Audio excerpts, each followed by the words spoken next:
নমস্কাৰ আৰু স্বাগতম জনাইছোঁ মোৰ ইউটিউব চেনেল অসমীয়া জ্ঞানলৈ। আৰু মই আজি আপোনালোকৰ বাবে লৈ আহিছোঁ কেইবাটাও মহৎ লোকৰ বাণী। গতিকে আহকচোন দেৰি নকৰি ভিডিঅ'টো আগলৈ চাওঁ। ডক্টৰ APJ আব্দুল কালামে কৈছিলে যে যদি তুমি পৃথিৱীখন সলনি কৰিব বিচাৰা প্ৰথমে তোমাৰ পৰিয়ালটোৰ পৰাই আৰম্ভ কৰা।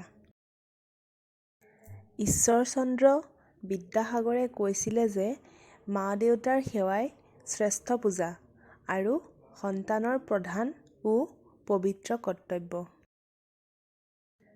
হজৰত মহম্মদে কৈছিলে যে সকলো কথাতে সাধুতা বজাই ৰাখিব লাগে।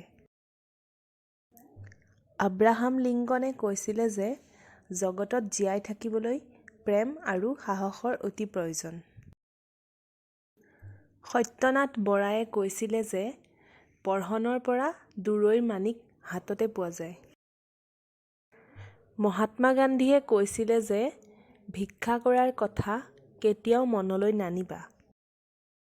নেলছন মেণ্ডেলাই কৈছিলে যে শিক্ষা হৈছে আটাইতকৈ শক্তিশালী অস্ত্ৰ যাক ব্যৱহাৰ কৰি আপুনি পৃথিৱীখন সলনি কৰিব পাৰিব।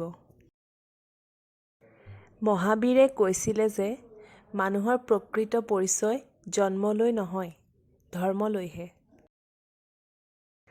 মহাত্মা গান্ধীয়ে কৈছিলে যে যেতিয়ালৈকে মানৱ আত্মাক শক্তিশালী কৰিব নোৱাৰি তেতিয়ালৈকে শিক্ষা সম্পূৰ্ণ নহয়।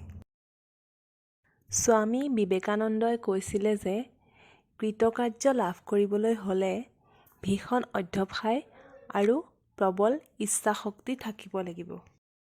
ধন্যবাদ আৰু ভিডিঅ'টো চাই কেনেকুৱা পালে জনাবলৈ নাপাহৰিব।